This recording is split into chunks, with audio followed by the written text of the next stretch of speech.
네, 오랜만에 우리 유튜브로 항상 출석해 주시는 식구들 출석 한번 부르고 갈까요? 철만님은 아이고 또 그 코로나 확진되셔서 건강 조심하시기 바랍니다. 인설님, 일권님, 정봉기님 저희 항상 지켜주시는 분들이시죠? 대마왕님도 반갑습니다. 다들 건강하시기 바라고요. 우리 김현우 소장님도 오셨는데 오랜만에 뵙는 것 같아요. 네. 안녕하세요. 소장님 오늘 그 예. 청년 희망 적금 이어서 청년 도약 계좌 바통 터치하는 이 청년 관련 금융 상품 가지고 오셨는데 네, 그렇습니다. 최근에 우리가 난리도 이런 난리가 없다고 했던 금융 상품이 바로 청년 희망 적금이잖아요. 그랬죠. 이게 290만 명이 몰렸던 히트 상품인데 이걸 청년 도약 계좌로 이어받는다는 게 윤석열 당선인의 정책이잖아요. 네, 공약집에 있습니다. 그러니까 두 개가 다른 상품인데 간판을 바꾼다는 거예요? 아니면 적금은 놔두고 계좌가 하나 더 생긴다는 거예요? 현재로서는 후자입니다. 적금은 놔두고 계좌가 새로운 것이 하나 더 생기는 건데 이 중복 가입이 불가능하다. 그러니까 새로운 것이 하나 더 생긴다 이렇게 보시면 됩니다. 그러면 청년 희망 적금에 이미 가입한 분들이 많을 텐데 네. 이분들은 새로운 정부가 출범한 이후에 생긴다고 하는 청년 도약 계좌 여기에는 가입이 안 될 가능성이 크다는 얘기네요. 네, 그래서 이제 추가적으로 나온 걸로는 지금 아직까지는 공약이고 구체적인 내용은 안 나왔지만 원하는 경우에는 청년 희망 적금에서 청년 도약 계좌로 갈아탈 수 있도록 전환도 할 수 있도록 이제 검토를 하겠다. 이렇게 밝히고 있습니다. 그래요. 그러면 어떤 게 유리한지 우리가 공부를 좀 미리 해놔야 될 텐데 네. 청년 도약 계좌 이게 일명 1억 만들기 통장 이렇게 불린다는데 구체적으로 디자인이 어떻게 되어 있습니까? 일단 청년이면 만 19세에서 34세 그리고 소득이 있어야 됩니다. 소득이 있으면 그 소득을 뒷받침해 준다 이런 성격이거든요. 마치 이제 근로장려금 같은 거죠. 청년이 소득이 있으면 매달 최대 70만 원 한도 내에서 저축을 하면 정부가 최대 40만 원까지 그중에서 70만 원 중에서 40만 원을 지원을 해준다라는 겁니다. 10년 동안 넣어야 되고요. 그리고 여기에는 이제 연 3.5% 복리 그리고 비과세 혜택이 있습니다. 복리라는 말 우리가 많이 쓰는데 네. 복리가 대체 뭐냐 이거 궁금한 분들 있을 수 있거든요. 예. 복리라는 게 이자를 어떻게 준다는 얘기입니까? 이자에 이자가 불어나는 거죠. 예를 들어서 올해 100만 원을 내가 저축을 했고 연 1% 이자가 붙는다. 그러면 올해가 지나가면 내 원금 100만 원에 1% 만 원 해서 101만 원이 되잖아요. 네. 그 다음 해에도 복리라고 한다면은 원금은 100만 원이고 이자는 만 원이지만 원래 단리라고 한다면 100만 원에만 이자가 붙어야 되는데 복리는 이자로 붙은 만 원, 총 101만 원에 대해서 다시 한번 이자가 붙는 거니까 복리라고 한다면 시간이 오래 지날수록 이자에 이자가 붙어가지고 굉장히 이자가 많아지는 그런 장점이 있습니다. 그러면 소비자들에게는 더 유리하다는 얘기인데 그렇죠. 소득 구간별로 지원 금액이 다르다 이렇게 들었어요. 네, 이게 소득이 낮을수록 더 유리하다 이렇게 보시면 되고 이 소득은 총 4개 구간으로 나뉩니다. 일단 2,400만 원 이하인 경우에는 두 가지가 지원이 되는데 고정 정부 기여라는 게 있고 저축 비례 정부 기여라는 게 있어요. 일단 어려워요. 네. 이름이. 복잡한데 네. 고정 정부 기여는 그냥 주는 겁니다. 2,400만 원 소득이 이하인 경우에는 그냥 20만 원씩 넣어줘요. 그 고정해서 20만 원을 준다 이렇게 그렇습니다. 이해하면 되겠네요. 예, 그리고 본인이 저축할 수 있는 건 최대 30만 원까지인데 이거에 비례해서 최대 20만 원을 넣어주는 겁니다. 예를 들어 내가 30만 원 넣으면 20만 원을 주는데 저는 돈이 없어서 한 15만 원밖에 못 넣겠습니다라고 한다면은 그거에 비례해서 20만 원이 아닌 절반인 10만 원만 지원을 해주는. 그래서 2,400만 원 이하 소득 구간에서는 내가 30만 원만 넣으면 정부에서 매달 40씩 넣어주는 거죠. 연간 480만 원씩 혜택을 받을 수 있는 거고 소득이 올라가서 이제 2,300원을 초과하고 3,600 이하면 고정 정부 기여는 없습니다. 그냥 주는 돈 20만 원은 없고 내가 저축하는 거에 비례해서 20만 원을 넣어줍니다. 그러니까 최대 내 돈은 50, 정부 돈 20. 그러니까 또 마찬가지로 내가 50만 원까지 넣을 수 있지만 저는 돈이 없어가지고 한 10만 원밖에 못 내겠습니다. 5분의 1 정도만. 그러면 20만 원을 다 주는 게 아니라 20만 원의 5분의 1인 4만 원만 지원이 되는 이런 식으로 이제 붙는 거고요. 세 번째 구간이 4,800만 원 이하인 건 최대 내 돈을 60만 원까지 낼 수 있고 정부 비례 지원금은 10만 원. 그러니까 60만 원 다 못 내고 만약에 반만 낸다. 그러면 5만 원만 지원이 되는 거고요. 이제 소득을 4,800만 원 초과하는 뭐 1억을 받든 10억을 벌든 이제 4,800만 원을 초과하는 경우에는 정부 지원금은 없습니다. 70만 원 내 돈으로 다 내야 되고 다만 이 경우에는 비과세 혜택하고 아까 말씀드린 3.5% 복리 이런 것과 그다음에 추가적으로 소득공제 혜택을 일부 줄 것이다. 그런데 몇 퍼센트 얼마나 이제 소득공제를 해줄 것인지는 아직까지는 구체적으로 나와 있는 바는 없습니다. 그러면 현재까지 구성되어 있는 그 장치들만 봐도 일단은 네. 시중에 나와 있는 어떤 금융상품보다도 유리할 것만은 분명해 보이거든요. 그렇죠. 보통 우리가 10년짜리 저축이다라고 한다면은 보험사 저축을 떠올리잖아요. 네. 10년 넣으면 비과세라고 하는데 10년 넣었을 때 비과세라는 혜택도 똑같고 심지어 사업비도 없고 3.5%로 보험사에서 얘기하는 적용률보다 한 1%포인트 정도 높으니까 시중에 나와 있는 사실 10년짜리 그 어떤 확정 저축보다는 이게 월등하게 좋다라고 볼 수가 있겠죠.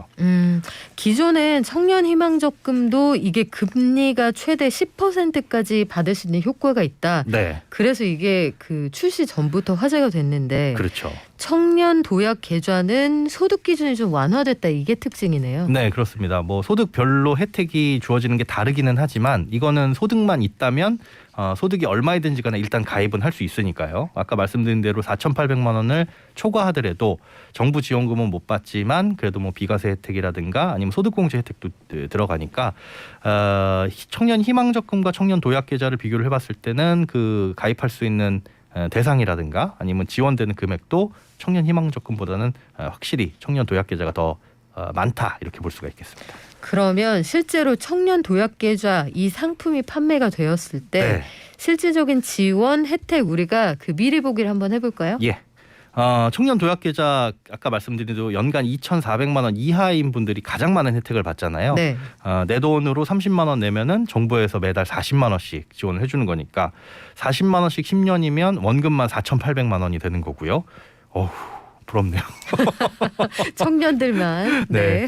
4,800만 원에 이제 이자 3.5% 복리를 계산하면 954만 원 정도가 이자로 붙어요. 그러니까 이자까지 포함하게 되면 5,754만 원이 붙는 거거든요. 이게 1억 만들기 계좌라고 말씀을 드렸잖아요. 네. 그러니까 전체 1억 중에 57%는 지원금으로 구성이 된다. 지원금과 이자로 구성이 된다. 이렇게 네. 보시면 되는 거고 뭐 이자는 사실 은행이 주는 거니까 그건 정부 지원금 아니잖아라고 했을 때 정부 지원금을 그렇게 싹 발라내게 되면 40만 원씩 연간 4,800만 원에 정부에서 해주는 거 이제 비과세 혜택이니까 비과세로 인한 혜택이 한 146만 원 정도 되거든요.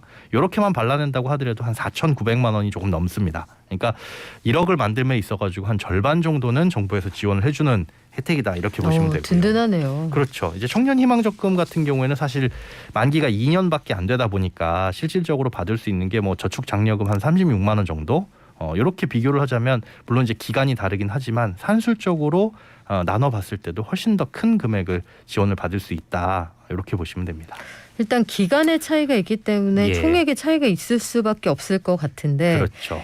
이게 단순히 적금으로만 돈을 쌓아놓는 게 아니다. 네. 투자도 가능할 것 같다 이런 얘기가 있어요. 네, 그렇습니다. 지금 공약집에 나와 있는 걸로는 이게 예금형에 대해서 설명을 이렇게 드렸는데 이렇게 정부에서 뭐 한 달에 40만 원 내지는 뭐 10만 원 정도가 지원이 되잖아요. 이거를 예금식으로 집어넣는 거 말고도 주식형이나 채권형 이런 쪽으로도 이제 운용이 가능할 수 있도록 만들겠다라고 했어요. 그러니까 나는 예금보다는 10년 정도면 그래 주식으로 좀 공격적으로 투자를 해볼 거야. 주식형 펀드를 가입할래라고 한다면 여기에 같은 금액을 넣어줄 수가 있는 거니까 이런 경우에는 수익률이 훨씬 더 높을 수도 있고 혹은 3.5%로 정해진 이자보다 더 낮은 수익을 볼 수도 있고 요건 이제 그때그때 달라질 수가 있겠죠. 지금 들으시면서 마리봉님도 물어봐 주셨는데 네. 가구 소득이나 재산 기준은 적용이 안 됩니까? 있습니다. 요게 이제 이 약간의 문턱이라고 볼 수가 있겠는데요. 네. 요 재산이나 가구 소득을 보기는 하는데 요것도 사실은 맹점이 있어요. 일단은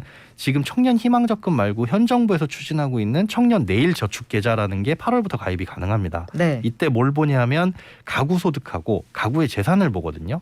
가구 소득 같은 경우에는 현재 중위소득 100%를 기준으로 하고 있습니다. 근데 이 중위소득 100% 같은 경우 올해 기준 1인 가구는 194만 원. 뭐 그런데 청년 같은 경우에 부모님하고 같이 살고 있다. 부모님 2분, 나 혼자 하면 3인 가구잖아요.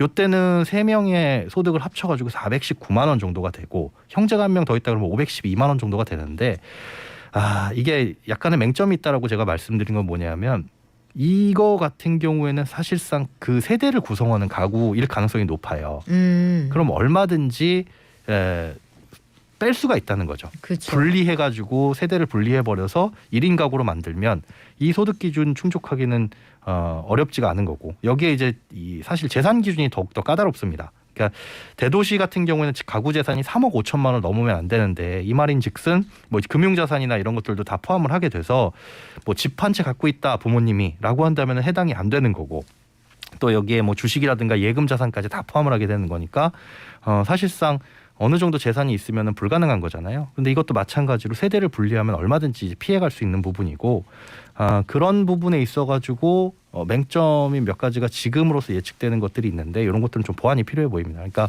세대를 분리하거나 아니면 만 19세가 됐을 때 소득을 한번 만들어주는 거죠. 임의로 뭐 어디 가서 아르바이트를 하고 와라라든가 네. 아니면 진짜 그래서는 안 되겠지만 국세청에 소득 신고를 소득이 있는 것처럼 허위 신고를 할 수도 있습니다. 그러네요. 이게 그쵸. 맹점이 항상 모든 제도에 있게 마련이긴 네. 한데 청년희망적금 때는 또 자산 기준이 없어서 이게 논란이 되기도 그렇습니다. 했었잖아요.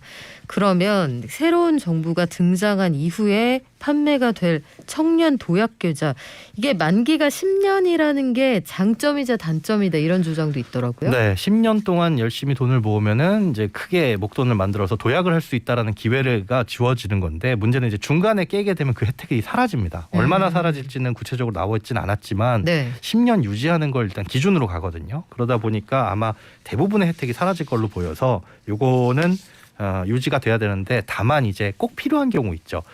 집을 산다거나 뭐 보증금이 필요하다거나 그럴 경우에는 해약을 했다가 재가입도 가능할 수 있도록 추진을 한다고 하는데 그건 좀 이제 구체적으로 내용이 나오면 좀 살펴봐야 될 것 같습니다. 근데 청년 희망적금이든 아니면 새로운 정부가 판매를 시작한다고 하는 청년 도약계좌이든 결국은 네, 지원을 하려면 돈이 있어야 되잖아요. 그렇죠. 재원이 가장 큰 문제인데 이 돈은 어디서 납니까? 그게 아직 안 나와 있어요. 사실 이게 공약에 포함되어 있는 거다 보니까 네.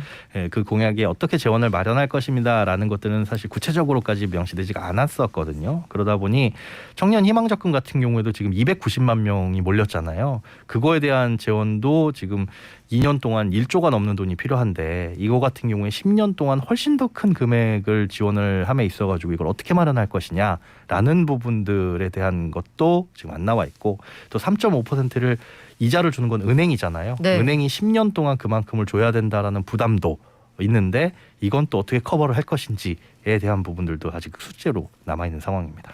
그래요. 이게 구체적으로 어떻게 충당이 될지 이게 결국은 액션 플랜을 좀 봐야 되겠네요. 네, 그렇습니다. 이게 은행권에서 기금을 마련하는 방식이 될지 어떻게 될지는 좀 봐야겠습니다. 상반기 지나봐야 구체적인 윤곽이 드러나겠어요. 네, 6월에 가입할 수 있는 것으로 보이거든요. 그래서 그때쯤 돼가지고 좀 세부적인 내용이 나오고 보완책이 나오면 그때 다시 한번 간략하게 설명을 드리도록 하겠습니다. 네, 지금까지 행복자산관리연구소의 김현우 소장이었습니다. 고맙습니다. 네, 고맙습니다.